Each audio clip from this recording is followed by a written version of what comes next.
Shalom. Selamat pagi buat kita semua. Saya pertama kali mengucap syukur untuk Ibu Gembala beserta Bapak Gembala Pak Jiriadu yang telah mempercayakan untuk saya membawakan firman Tuhan pada pagi hari ini. Sebelum kita masuk ke dalam firman Tuhan, izinkan saya memperkenalkan diri terlebih dahulu. Nama saya adalah Herbert Silalahi. Saya memiliki satu istri dan satu orang anak namanya Gabriel Shehu Silalahi. Istri saya dari Jawa namanya Fitria Wulandari. Saya sendiri aslinya dari Korea Utara di Sumatera Utara sana.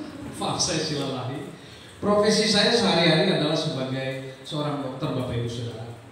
Jadi saya bukan pendeta, saya adalah seorang dokter yang mana saya berkenalan dengan Pak Jiriadu ini karena Pak Jiriadu pernah membawakan firman Tuhan di gereja kami di C3 Kemuliaan Depan di depan Lipo. Di situ Pak Jiri berteman dengan saya dan istri dan kami sering komunikasi dengan Pak Jiri, terutama mengenai penyakit sebetulnya. Karena saya profesinya sebagai dokter. Saya bertugas di Rumah Sakit Siloam, Bapak Ibu Saudara.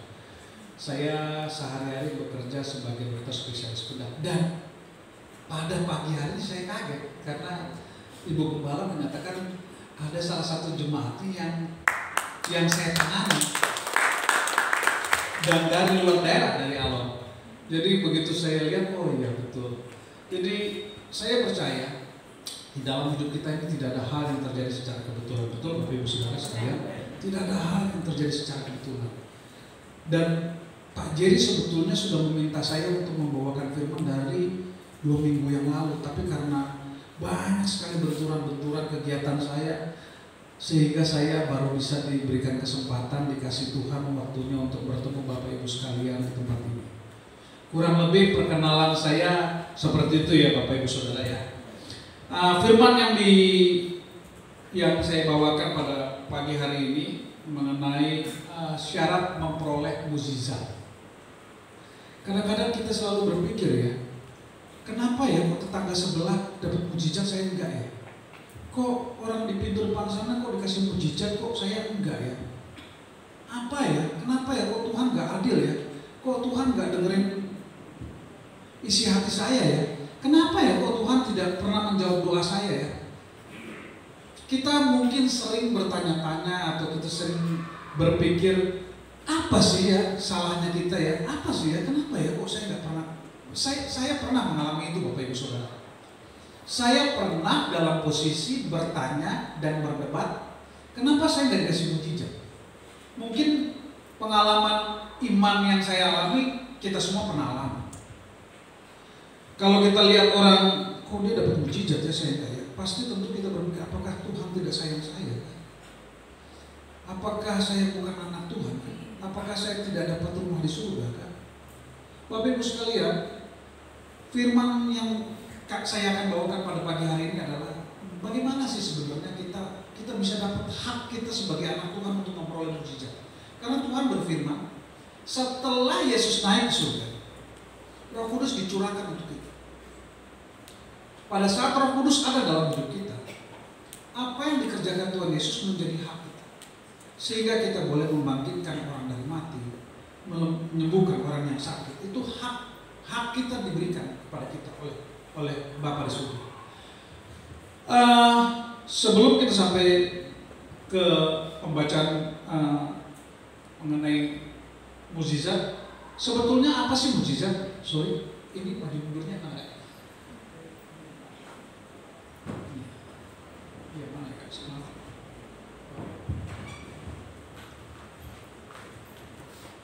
Sebentar ya. Oke.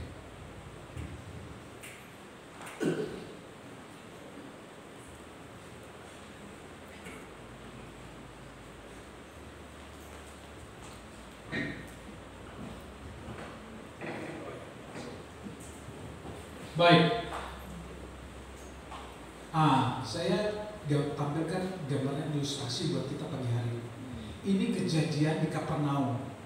Kejadian di mana ada satu orang lumpuh dibawa oleh 4 orang untuk bertemu dengan Yesus. Firman-Nya ini ada di dalam Markus 2 ayat 1 sampai 12. Salah satu kejadian yang dicatat oleh Alkitab dan dituliskan oleh Matius, Markus dan Lukas. Lukas itu seorang dokter. Dia catat detail sekali. Matius, Markus dan Lukas mencatat ada satu orang lumpuh di Kapernaum pada saat Tuhan Yesus menyampaikan firman. Dibawa oleh 4 orang, tapi tidak dicatat apakah 4 orang ini anak buahnya, keluarganya, bulu balangnya atau karyawannya. Tidak tercatat, tapi ada 4 orang yang membawa orang lumpuh ini untuk bertemu dengan Yesus. Pada saat Tuhan Yesus di Kapernaum ini banyak sekali orang yang bergerombol. Mari kita baca ayatnya di Markus 2 ayat 1 sampai 12. Izinkan saya membacakan firman Tuhan pada pagi hari ini yang diambil dari Markus 2 ayat 1 sampai 12. Kemudian sesudah lewat beberapa hari, waktu Yesus datang lagi ke Kapernaum, tersiarlah kabar bahwa ia ada di rumah. Maka datanglah orang-orang berkerumun sehingga tidak ada lagi tempat, bahkan di muka pintu pun tidak. Sementara ia memberitakan firman kepada mereka, ada orang-orang datang membawa kepadanya seorang lumpuh, digotong oleh 4 orang.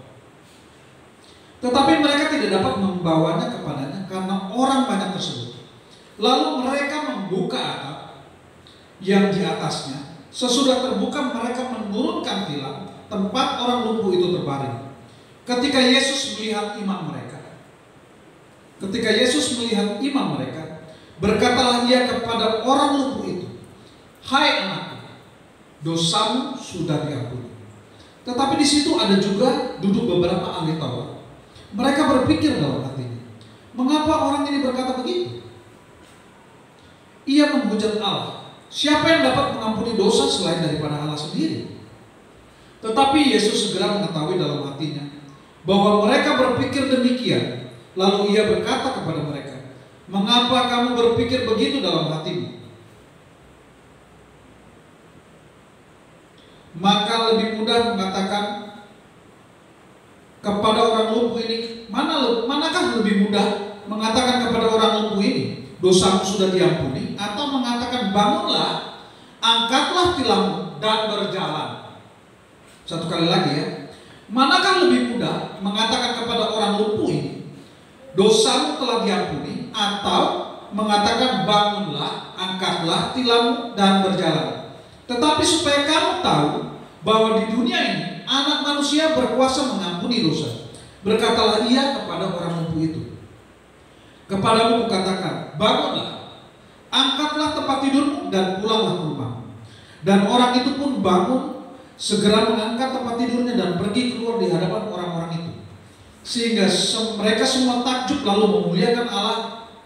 Katanya, yang begini belum pernah kita lihat. Bapak Ibu Saudara sekalian, ada beberapa syarat yang perlu kita ketahui untuk mendapatkan mukjizat dari Tuhan Yesus Kristus, untuk mendapatkan mukjizat dari Allah Bapa. Sebetulnya Kamus Besar Bahasa Indonesia mencatat kepada kita bahwa mukjizat itu sebetulnya apa sih?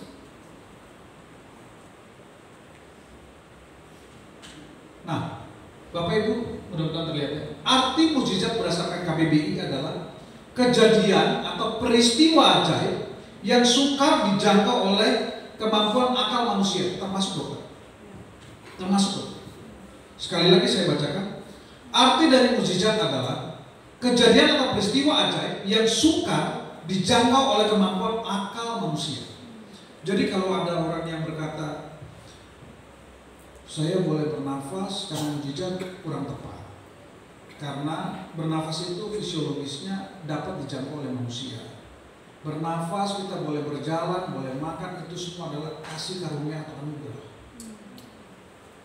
yang diberikan oleh Bapa atau Tuhan kepada kita umat manusia. Sedangkan mukjizat itu bila terjadi suatu peristiwa yang secara nalar tidak mungkin dijelaskan oleh manusia. Contohnya, dari kaki putus tiba-tiba timbul lagi kakinya. Orang mati yang sudah seharusnya mati bangun. Atau misalnya orang lumpuh dia bisa berjalan. Orang yang buta dari lahir dia bisa melihat. Orang yang tuli dari lahir dia bisa mendengar. Itulah yang dikatakan mukjizat. Jadi mukjizat itu adalah peristiwa yang tidak bisa dijelaskan secara akal nurani, akal nalar dari manusia, dan tidak terjadi lagi Jadi tidak pernah itu ada istilah mujizat dia sembuh. Misalnya kita sering lihat di YouTube orang yang tadinya sakit tiba-tiba bisa berjalan terus sakit lagi 2 minggu lagi, itu bukan mujizat. Mujizat tidak terjadi berulang-ulang. Jadi tidak timbul tenggelam. Tuhan itu memberikan mujizat satu kali selesai dan tidak terjadi lagi. Itu yang namanya mujizat. Nah, Bapak Ibu Saudara sekalian yang dikasihi Tuhan, apa sih syaratnya kita semua bisa dapat mujizat? Nah, mari kita masuk ke dalam clue yang pertama. Apa syaratnya? Saya coba berenung beberapa minggu ini untuk menyampaikan pertanyaan dalam hati saya, Tuhan, apa sih syarat yang harus kita semua umat-Mu ini bisa dapat mujizat? Alkitab mencatat bahwa syarat untuk kita mendapatkan mujizat berdasarkan dari apa yang ditulis oleh Matius, Markus, dan Lukas tadi. Ada 3 pesan penting yang disampaikan dari mereka, dari rasul-rasul kepada kita semua. Pertama, usaha. Yang kedua, iman. Yang ketiga, harus dihapuskan dosa kita. Kunci yang pertama, usaha. Mari kita lihat sama-sama, kita kembali kepada firman Tuhan. Usaha. Pada saat orang lumpuh tadi diangkut oleh 4 orang yang kita anggap misalnya keluarga mereka, usaha yang dilakukan oleh mereka berlima ada 2. Karena waktu mereka mau berusaha bertemu dengan Tuhan Yesus, saya yakin betul, karena Alkitab mencatat bahwa Tuhan Yesus datang ke Kapernaum ini bukan yang pertama kali pada saat kejadian ini. Pada saat kejadian ini, Tuhan Yesus sudah datang ke Kapernaum yang kesekian kalinya. Tertulis tadi di ayat kita bahwa Tuhan Yesus tiba kembali di Kapernaum dan memberitakan firman Tuhan. Dan orang berkumpul, bahkan pintu pun tidak bisa masuk. Kalau kita mau mendapat mukjizat, jangan hanya menuntut kepada Bapa di surga, Tuhan tolong berikan kami mukjizat, tapi kita tidak mau berusaha. Tidak bisa, Bapak Ibu Saudara. Tidak ada itu datang namanya mukjizat tiba-tiba. Mukjizat itu harus ditunjukkan oleh usaha. Usaha yang kita harus cari terus. Bapak Ibu Saudara yang dikasihi Tuhan, tercatat di sini bahwa orang lumpuh ini membuka atap. Lalu mereka menurunkan orang lumpuh ini di hadapan Tuhan. Membuka atap dan menurunkan ini merupakan kata kerja aktif, bukan kata kerja pasif. Kata kerja aktif maksudnya adalah mereka melakukan usaha yang membutuhkan effort yang tinggi, membutuhkan energi yang tinggi. Jadi selama kita tidak melakukan usaha, jangan harap Tuhan tidak senang dengan orang yang malas. Jangan lupa Bapak Ibu Saudara, Tuhan tidak suka dengan orang yang malas. Kita semua setelah manusia jatuh dalam dosa, dibilang kok jelas kita harus berkeringat, berpeluh untuk mencari sesuatu yang untuk Tuhan kita. Demikian juga dengan mukjizat. Tidak ada itu namanya datang ke KKR terus tiba-tiba saya mau ingatkan, datang ke KKR itu merupakan usaha yang kita harus dari rumah, siapkan hati, berpuasa, memuji Tuhan, memuliakan nama Tuhan.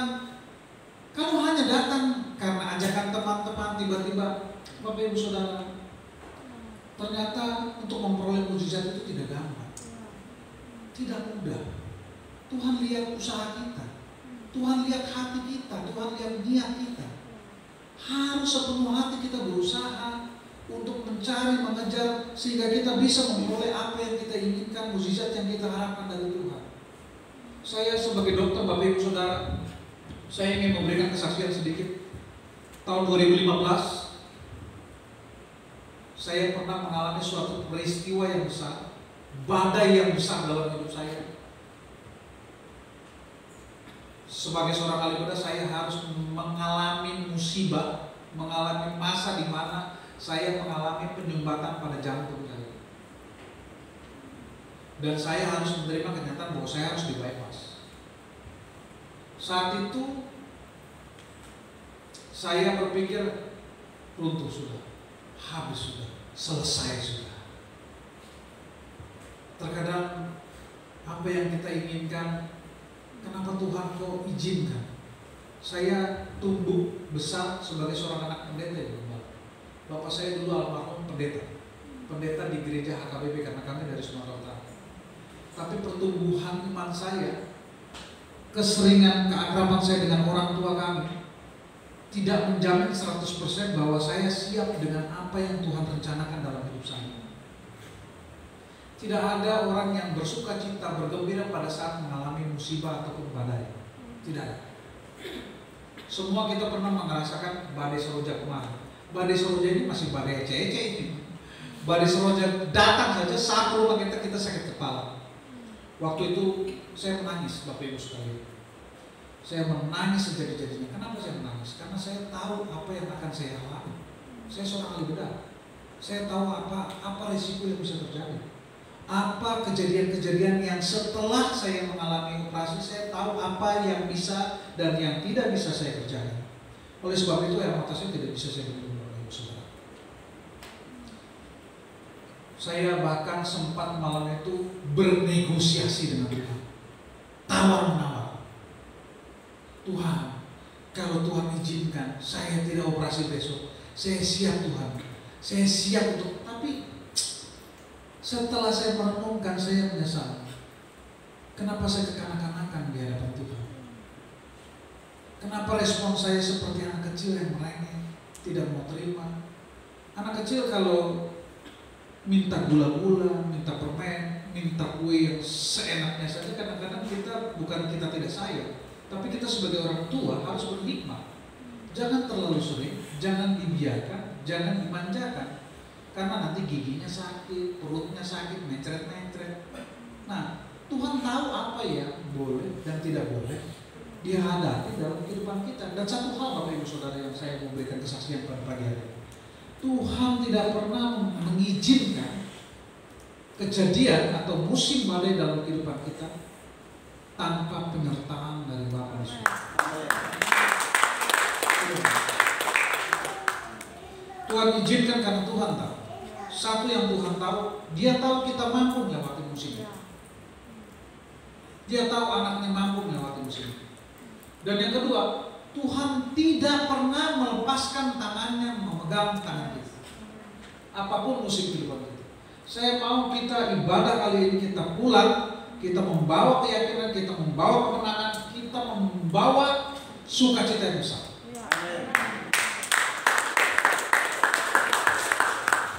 Jadi setelah saya merenungkan Bapak Ibu Saudara, setelah saya melewati fase operasi bypass jantung, ternyata saya menerima sebuah sukacita yang besar Bapak Ibu Saudara.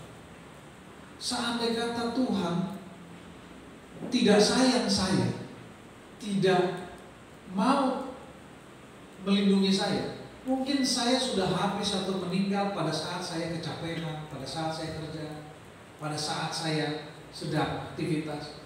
Karena Tuhan sayang, Tuhan mengasihi saya, Tuhan izinkan saya mengalami proses bypass jantung sehingga saya dimampukan untuk melakukan aktivitas seperti saat ini. Oleh sebab itu saya setelah mengalami proses operasi bypass jantung, satu hal yang saya jaga dalam komitmen hidup saya ingin hidup saya ini tidak menjadi sia-sia. Saya ingin setiap nafas saya ini untuk memuliakan nama Tuhan. Kalau saya masih dipercayakan Tuhan untuk membawakan firman Tuhan, memberitakan firman Tuhan, menyampaikan kesaksian, saya tidak mau lepas peluang. Bapak Ibu Saudara sekalian, pengalaman ataupun musim kehidupan yang kita alami beda-beda, tidak sama. Saya mungkin mengalami perjumpaan dengan Tuhan pada saat saya di bypass. Saya tidak tahu Bapak Ibu Saudara sekalian atau adik-adik, kakak-kakak yang ada di tempat ini, saya tidak tahu apa pengalaman dan musim kehidupan kalian yang kalian hadapi saat ini. Tapi saya mau pagi hari ini kita sama-sama beriman, kita sama-sama meyakinkan, meneguhkan iman kita bahwa apapun musim kehidupan kita, tidak pernah tangan Tuhan melepaskan dari kehidupan kita.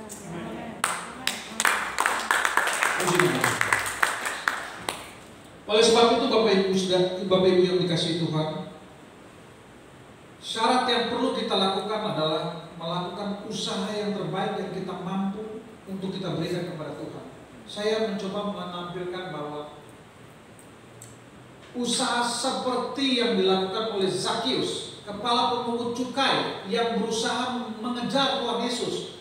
Ingin, nanti Bapak Ibu Saudara bisa baca di Lukas 19, di mana Zakius berusaha sekuat tenaga dia mengejar Tuhan Yesus, karena dia tahu dia berdosa. Dia pemungut cukai. Pemungut cukai pada zaman Tuhan Yesus itu seperti rentenir, Bapak Ibu Saudara sekalian. Dia tuh yang ditugaskan oleh kerajaan Roma untuk mengambil pajak-pajak dari rakyat. Jadi dia punya hak untuk menentukan, oh lu kasih hartamu segini setiap bulan. Itu pemungut cukai pada waktu itu.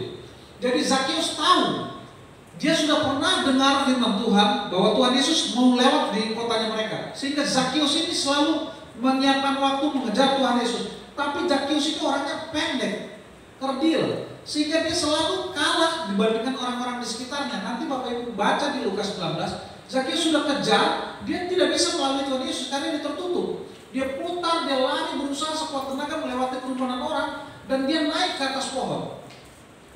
Inilah yang mau saya sampaikan, bahwa usaha itu tidak pernah ada yang mudah.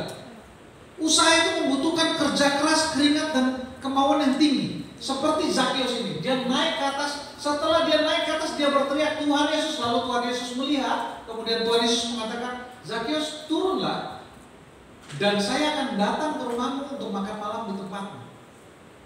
Jadi Bapak Ibu sekalian, usaha itu butuh energi, butuh kemauan yang tinggi, butuh keseriusan. Tidak ada pernah 10%, 20%, 100% kita kejar. Kalau kita mau mukjizat dari Tuhan, 100% kita usahakan. Yang terbaik yang kita punya, kita berikan. Jangan kita suap-suap buku, Bapak Ibu Saudara sekalian. Jangan kita pada saat kita sedang dibawa, kita menangis, meneteskan air mata. Begitu kejadian kita sudah lewat, kita lupa bahwa kita pernah meneteskan air mata, pernah lutut kita bertelut meminta kepada Tuhan. Jangan ya Bapak Ibu Saudara ya. Usaha itu kita selalu harus menghargai apa yang pernah kita lewati musim yang lalu. Saya tidak mau kejadian yang kita alami, musim yang kita alami sia-sia. Selalu saya menghargai apa yang selalu saya rasakan di musim sebelumnya.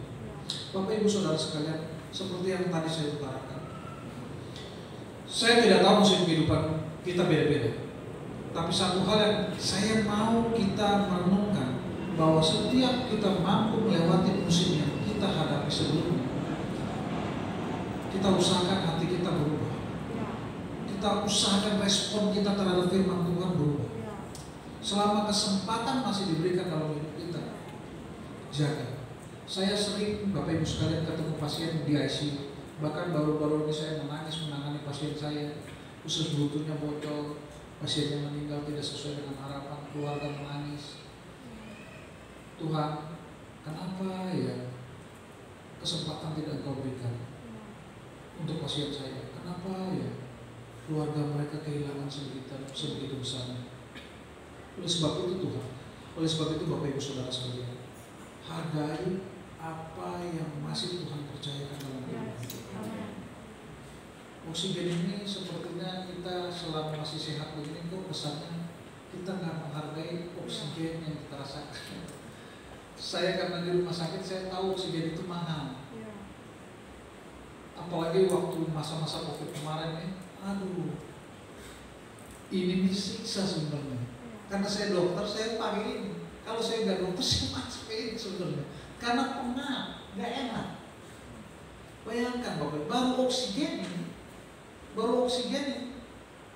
belum yang lain-lain yang berkat Tuhan kasih dalam kehidupan kita. Hanya oksigen, kalau bos besar cabut itu oksigen, mau cari oksigen di mana? Nggak bisa. Kadang-kadang kalau kita sehat ini kita lupa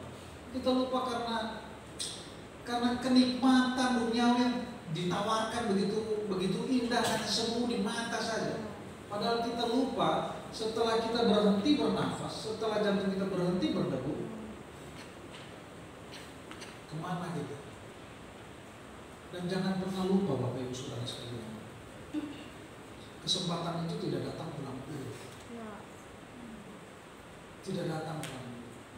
Ada saatnya di mana kesempatan itu memang Tuhan sudah tetapkan di situ titiknya. tidak bisa lewat 1 senti.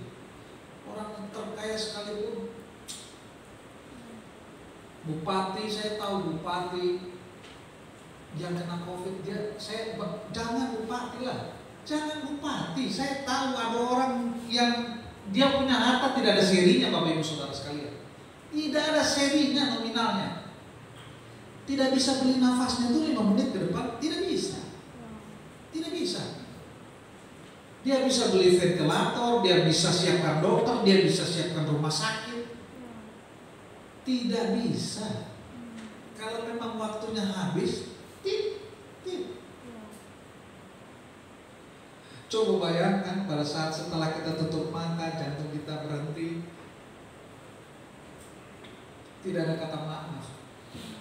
Tuhan sudah bilang berulang-ulang, selagi nafas berhembus di kita, hargai apa yang Tuhan percayakan kepada kita.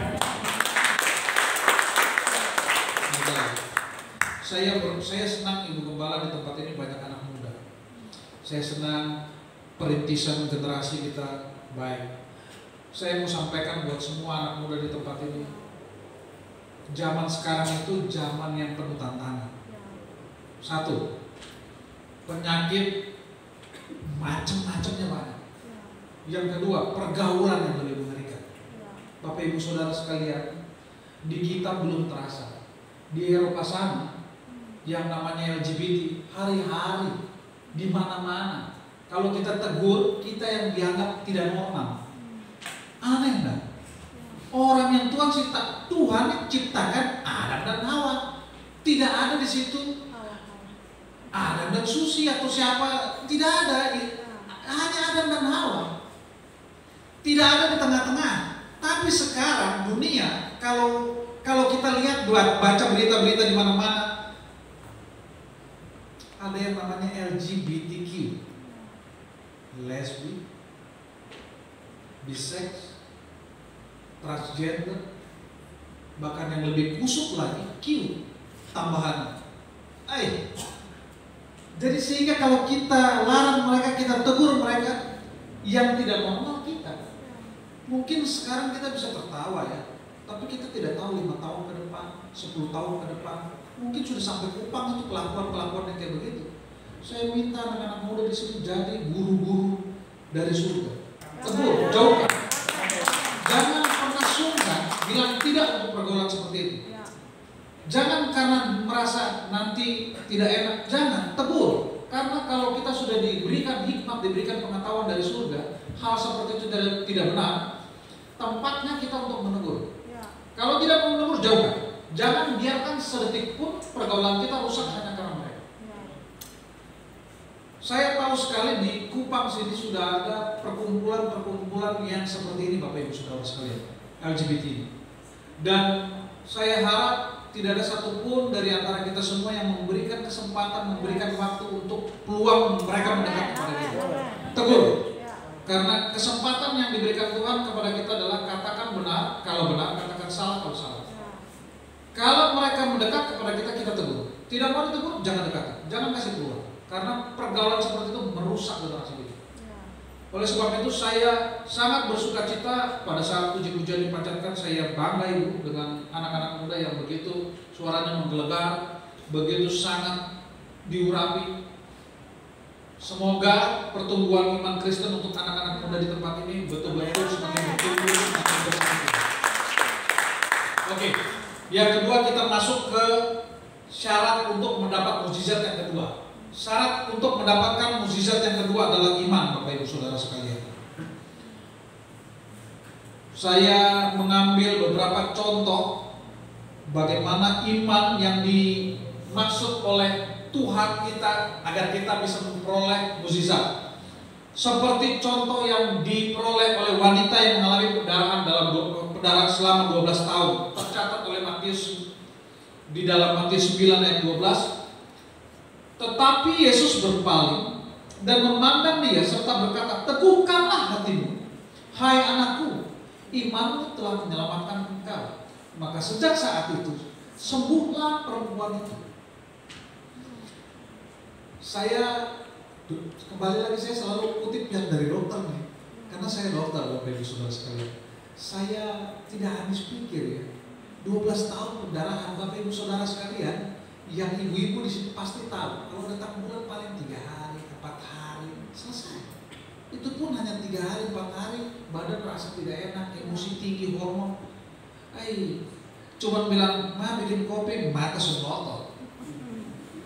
Ma tolong siapkan anduk, ambil sendiri, di situ tahu kok.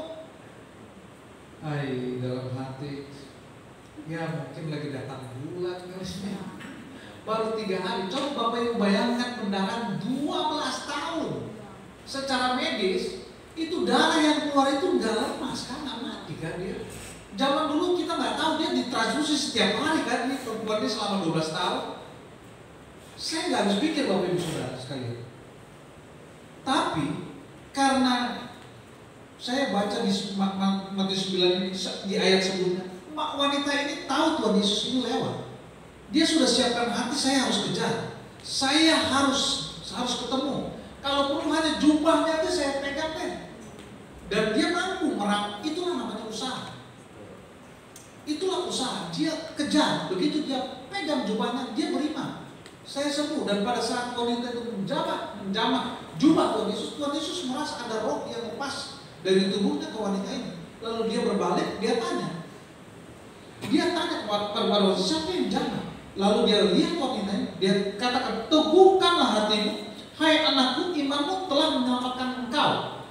Iman yang telah menyelamatkan wanita ini bukan karena orang di sekitarnya, tapi karena imannya dia yang telah menyelamatkan hidupnya dia.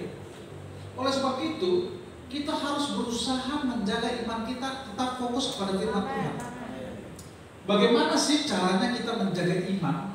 Pertanyaan selanjutnya kan tentu di kepala kita, Dok, bagaimana caranya kita biar bisa beriman? Saya setiap hari datang gereja, tapi saya tidak beriman. Iman saya kok tidak seperti iman yang lainnya. Bapak Ibu Saudara sekalian, ada satu yang dicatat dalam Alkitab bagaimana caranya kita untuk menumbuhkan iman kita. Di dalam Roma 10 ayat 17. Mari kita buka. Iman timbul dari pendengaran dan pendengaran oleh firman Kristus. Jadi kalau tanya bagaimana cara beriman, iman itu timbul dari pendengaran dan pendengaran oleh firman Kristus. Jadi jangan bilang mau bertumbuh iman kalau tidak pernah baca Alkitab. Jangan pernah mau bilang beriman kalau tidak pernah datang ibadah, mendengar firman Tuhan, mendengar firman Kristus, tidak pernah mau ikut ibadah, tidak pernah mau membangun mesbah, membaca firman Tuhan. Tidak bisa Bapak Ibu Saudara sekalian. Jadi satu-satunya peluang atau cara kita untuk beriman adalah kita harus melatih pendengaran kita terhadap pendengaran firman Kristus. Ada juga tercatat di dalam Matius 9 ayat 12, Yesus menyembuhkan mata 2 orang buta. Lalu Yesus menjamah mata mereka sambil berkata, jadilah kepadamu menurut imanmu. Jadi orang buta ini, 2 orang buta ini, waktu pada saat Yesus lewat di Kapernaum, mereka sudah berjejak berdesak-desakan menanti Tuhan Yesus, berharap mujizat dalam hidup mereka. Pada saat Tuhan Yesus lewat, Tuhan Yesus lihat, lalu Tuhan Yesus mengatakan, jadilah kepadamu menurut imanmu. Bapak Ibu Saudara sekalian yang dikasihi Tuhan, belajarlah bertumbuh dalam iman Kristus, supaya apa yang menjadi keinginan kita semua Tuhan dengar dan Tuhan jawab, Tuhan sediakan bagi kita. Amin. Lalu yang berikut adalah Yesus menyembuhkan hamba seorang perwira di Kapernaum di Lukas 7 ayat 9. Setelah Yesus mendengar perkataan itu, ia heran akan dia, dan sambil berpaling kepada banyak orang yang mengikuti dia, ia berkata, aku berkata kepadamu, iman sebesar ini tidak pernah aku jumpai sekalipun di antara orang Israel. Tuhan Yesus berkata bahwa perwira yang ada di Kapernaum ini sungguh besar imannya. Dia tidak pernah bertemu dengan Tuhan Yesus, dia hanya mendengar saja berita-berita, tersiar kabar bahwa Tuhan Yesus memberikan pemulihan, kesembuhan, mukjizat. Dia percaya, bahkan dia suruh anak buahnya untuk bertemu dengan Tuhan Yesus. Pada saat Tuhan Yesus datang ke rumahnya, nanti dibaca ya kejadian itu. Jadi perwiranya menyuruh anak buahnya ketemu Tuhan Yesus bertemu dengan anak buah perwiranya, dia datang, lalu perwira itu berkata, Tuhan maaf, saya yang berdosa ini tidak layak untuk menerimamu. sebutkan saja, ucapkan saja, saya yakin nambah saya sembuh. Oleh sebab itu Tuhan Yesus berkata kepada mereka, aku berkata kepadamu, iman sebesar ini tidak pernah aku jumpai sekalipun di antara orang-orang Israel. Jadi iman itu penting Bapak Ibu Saudara sekalian. Biasakan hidup kita dekat dengan firman Tuhan, dekat dengan firman Kristus. Kita diberikan telinga untuk mendengar, kita diberikan akal budi Tuhan untuk berpikir. Tapi jangan sampai antara telinga dengan akal budi nggak nyambung.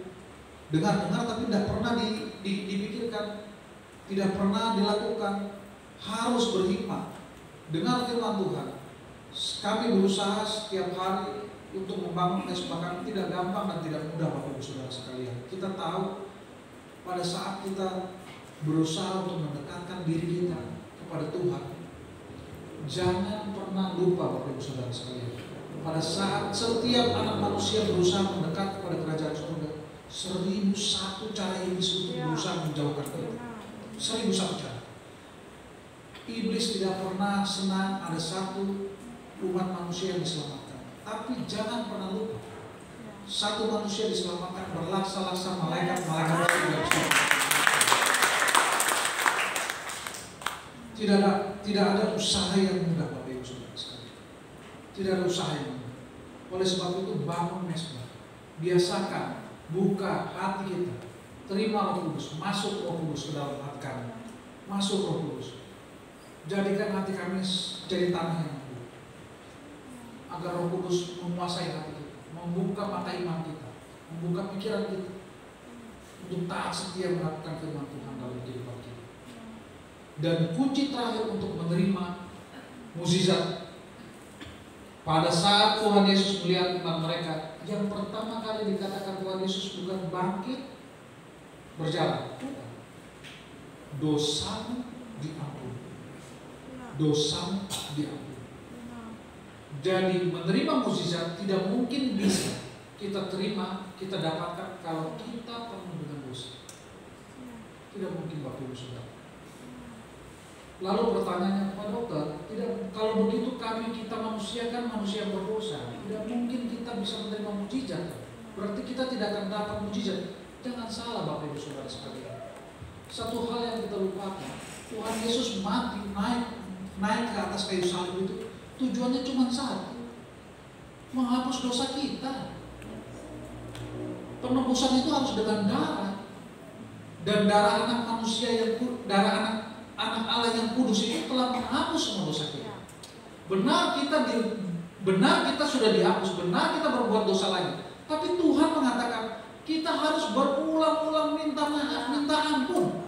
Selama mulut lidah kita ini tidak mengucapkan ampuni kami Bapa untuk segala dosa kesalahan yang kami lakukan.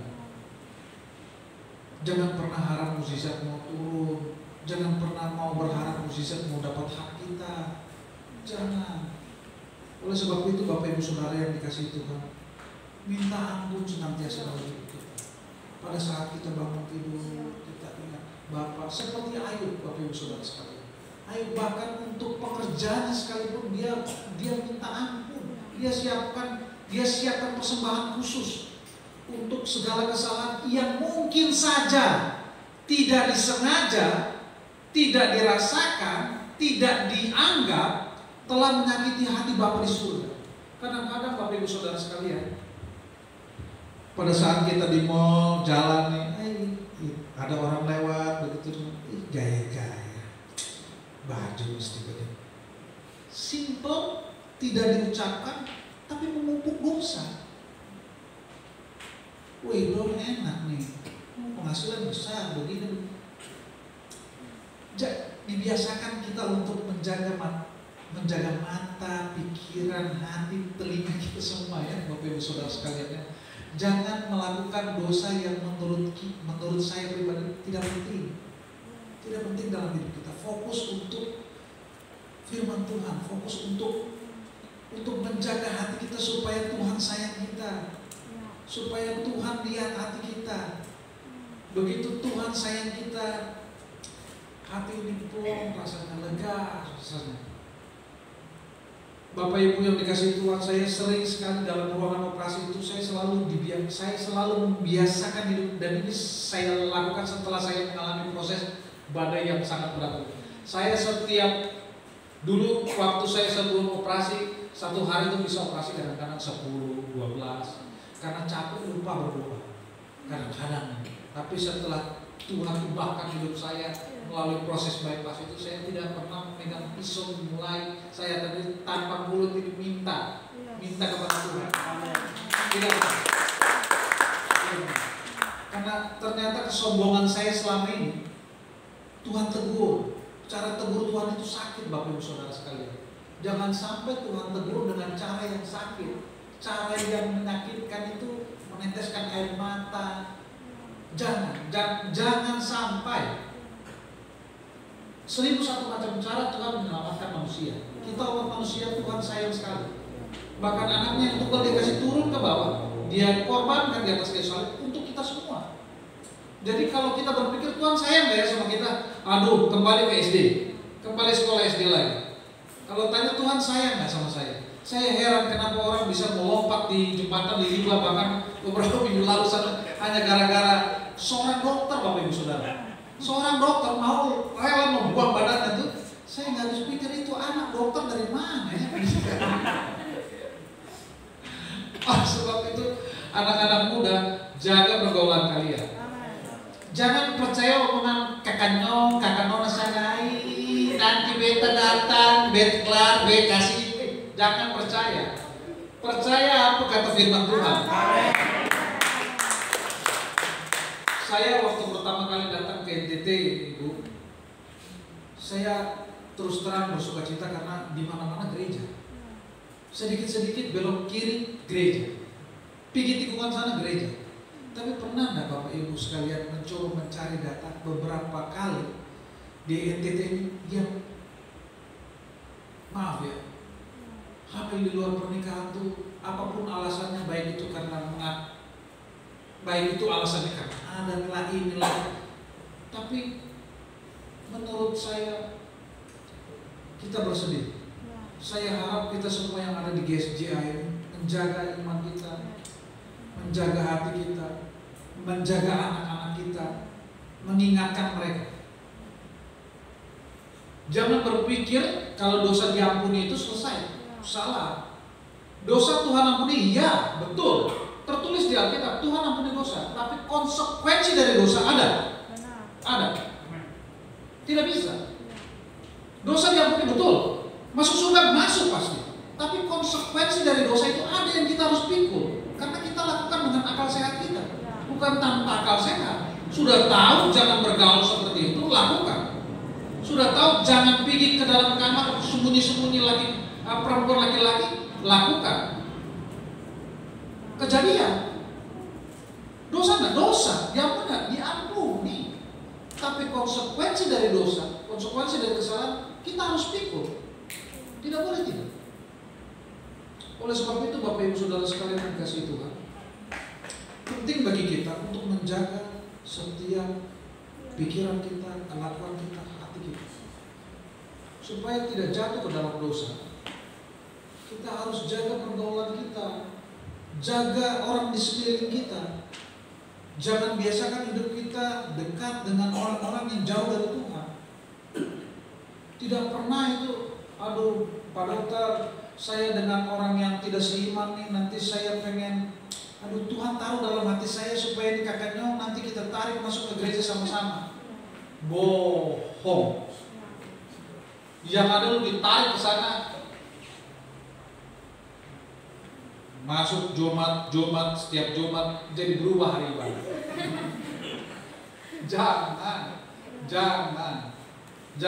Jangan kasih kesempatan bergaul dengan hal yang tidak baik. Ada caranya kita menarik mereka, tapi bukan dengan caranya bergaul dengan dekat dan intim dengan mereka. Ada waktunya. Roh Kudus akan jawab di hati kita. Roh Kudus akan taruh di hati kita mana waktunya kita mengajak merangkul mereka. Tapi bukan dengan cara yang bergaul dengan intim dengan mereka. Jaga pergaulan. Jadi Bapak Ibu yang sekalian, kita harapkan kita dapat mengerti pada pagi hari ini bagaimana cara kita untuk memperoleh mukjizat dalam hidup kita. Tidak ada mukjizat yang datang tiba-tiba. Betul ada mukjizat yang tercatat di Alkitab datang tiba-tiba. Betul ada. Ada tidak dokter? Ada. Mana buktinya datang mujizat tiba-tiba yang dia tidak berusaha? Ada. Bapak Ibu sekalian kalau baca nanti di Alkitab di Lukas dan di Markus itu tercatat ada seorang janda pada saat Tuhan Yesus pergi ke Nain, melewati kota Nain, ada gerombolan orang membawa jenazah anak dari seorang janda. Lalu Tuhan Yesus melihat janda ini menangis sepanjang jalan, lalu kasihanlah Tuhan Yesus. Ibalah dia jamalah peti jenazah, dia jamalah mayat itu. Orang anak muda ini bangkit dari matinya. Pertanyaannya, dok kok bisa ya? Dia dapat mujizat tidak seperti yang dokter bilang tadi, harus berusaha, harus beriman, dan dosanya harus diampuni. Ada saatnya mujizat itu diberikan oleh Tuhan kepada manusia untuk menyatakan hak prioritasnya dan untuk menyatakan hak kerajaan surga. Ada. Tapi itu hanya untuk menyatakan kemuliaan nama Tuhan. Namun di atas segalanya tetap kita harus berpegang kepada usaha, harus beriman, dan harus menyucikan tubuh dan darah kita dari dosa dengan selalu senantiasa meminta ampun kepada Tuhan. Demikian firman Tuhan pada pagi hari ini. Puji nama Tuhan. Terima kasih.